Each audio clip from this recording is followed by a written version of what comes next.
going to be moving on a lot faster this next few pieces of video. It's kind of hard to hold a camera and do this work at the same time, so we'll just be kind of catching up as we move along. But basically what we've done here is this is our cast head. This is our original.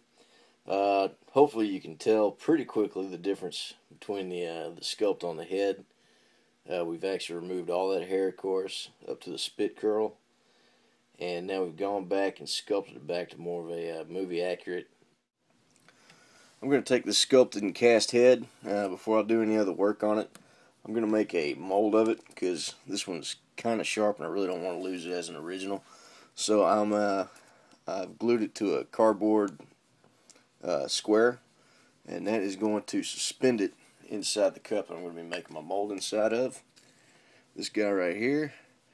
So I will just kind of drop the head in like so, and as the silicone is curing, this head's going to have plenty of space all the way around and below to make sure that we don't get any hot spots in our mold where the mold gets really weak and rips on you unduly. And then once we're ready to remove the head, we're going to cut straight down the back of the silicone to release the head. That way we don't do any damage to the casting surface on the front. Alright, now we just got a quick rotating shot.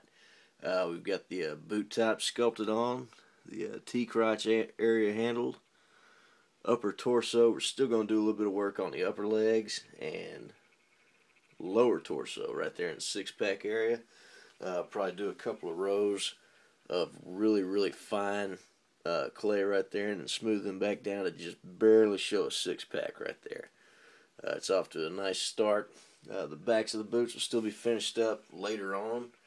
Really the main thing is just getting those fronts laid in, and then you can always smooth out the back later with a thin layer, and then just smooth it back in, make it all look natural as one piece. So there we are.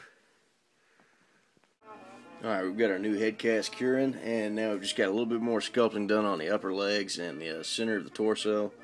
Just smoothing over some of that old detail.